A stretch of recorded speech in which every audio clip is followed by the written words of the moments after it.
Bonjour à tous et bienvenue dans cette vidéo où je vous présente le top 3 des nouveautés audibles pour cette fin d'année. Ça reste un choix personnel bien évidemment. Le but de cette vidéo c'est d'inciter les gens à se remettre à la lecture, vu la quantité d'infos et de vocabulaire enrichissant que contiennent les livres, que ça soit audible ou inaudible. Vous trouverez tous les liens dans la description, et si vous voulez un format particulier n'hésitez pas à le demander en commentaire. N'oubliez pas de mettre un petit j'aime, ça fait toujours plaisir, et abonnez-vous, c'est gratuit. Je vous laisse avec la vidéo, bon visionnage à tous.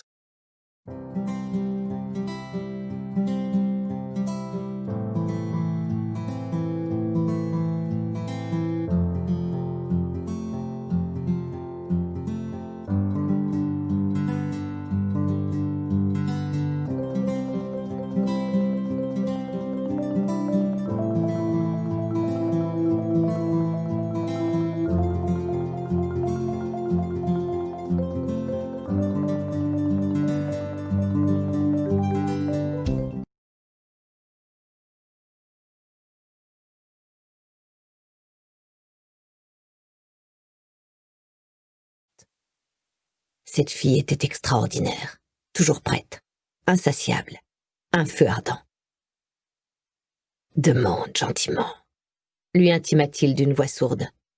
« Martin », objecta-t-elle avec cet accent traînant qui la rendait encore plus sexy. « Please, please ». D'un mouvement habile, il tira d'un coup sec sur les boutons de son jean, plongea les doigts à l'intérieur de son caleçon pour se libérer, attrapa un préservatif dans sa poche arrière et l'enfila sans tarder. Il grogna, ouvrit un peu plus les jambes de Jane et la posséda d'une seule poussée. « Comme ça ?» demanda-t-il en donnant des coups de rein puissants. « C'est comme ça que tu aimes ?»« Yes, yes, yes !» Elle bascula en avant, s'enroula autour de ses hanches et s'agrippa à ses épaules qu'elle griffa sauvagement. Martin rugit et redoubla de vigueur. C'était ainsi qu'il vivait le sexe, et pas autrement. Agressif, insoumis, inextinguible. Et même s'il la prenait avec toute l'ardeur dont il était capable, Martin avait encore faim d'elle. Elle le rendait fou. « I'm coming !» souffla-t-elle en appuyant le front contre sa clavicule. « I'm coming !»« Déjà, bébé ?» se moqua-t-il alors qu'il était lui-même sur le point de jouir. Avec Jane, ils ne faisaient jamais durer leurs ébats très longtemps. Ce n'était pas ce qu'elle attendait de lui. Ce qu'elle aimait par-dessus tout, c'était le réanimer, le ramener à la vie et le voir gonfler entre ses mains ou ses lèvres. À bien des égards, Jane était une chasseuse, lui, le gibier consentant. Et ce soir, il se laisserait attraper autant de fois qu'il lui serait possible de l'être. En attendant, il allait la savourer encore un peu, son Amazone indomptable. Martin finit par sentir les prémices de l'orgasme picoter le creux de ses reins, le bas de son ventre. Il crispa.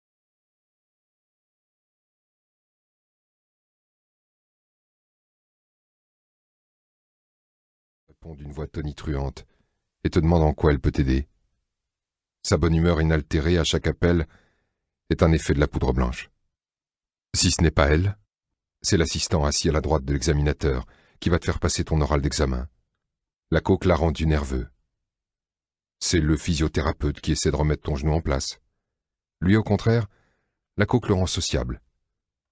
C'est l'attaquant, celui qui a marqué un but, coupable de t'avoir fait perdre un pari que tu pouvais encore gagner à quelques minutes de la fin du match.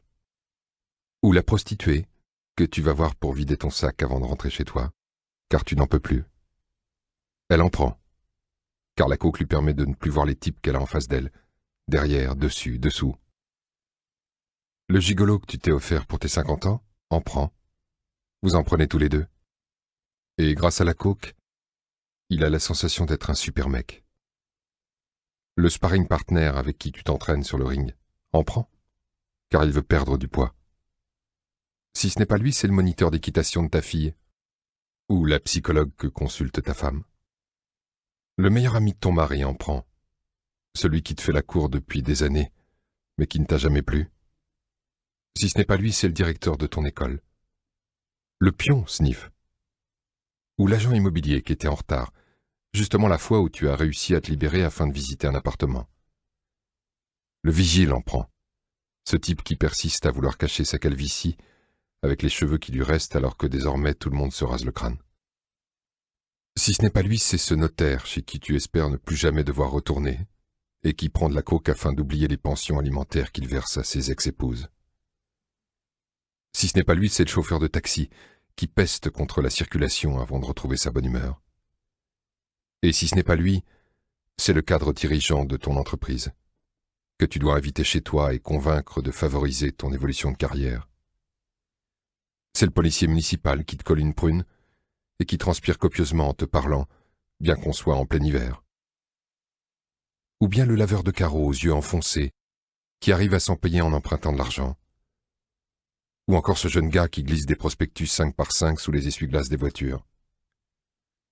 C'est l'homme politique, qui t'a promis une concession.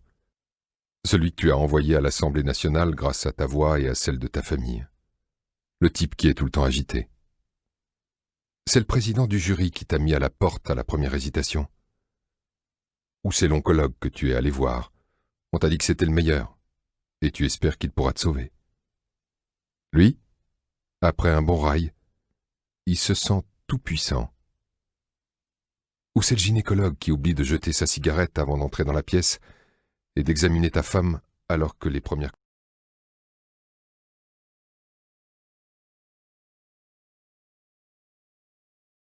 Étoilées.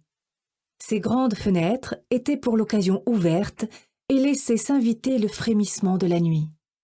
Une légère brise venait chatouiller le visage des invités et faisait doucement volter les cheveux savamment coiffés des dames.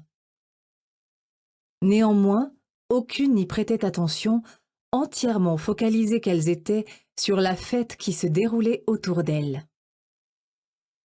Une seule personne avait ses yeux gris perlés tournés vers ce petit bout de ciel sombre, où un croissant de lune éclairait brièvement la pâleur de l'embrasure. Tout son être tendu, désireux d'atteindre la fraîcheur de la nuit et le silence apaisant de la nature en sommeil. Son esprit s'était déjà envolé loin du bourdonnement étouffant de la fête. Toutefois, ce fut avec de petits pas gracieux et lents que la femme s'éclipsa discrètement vers le balcon. Elle aurait voulu passer inaperçue, courir pour s'échapper de cette salle, mais les regards ne cessaient de la suivre. Bien qu'elle suscitât admiration, dévotion, respect ou désir, elle souhaitait parfois devenir invisible. Elle était un symbole, elle était un joyau, elle était leur reine. Elle atteignit enfin cet espace frais, embaumé par l'odeur des roses. Ses paupières se fermèrent un moment, un court instant durant lequel elle oublia où elle se trouvait, qui elle était.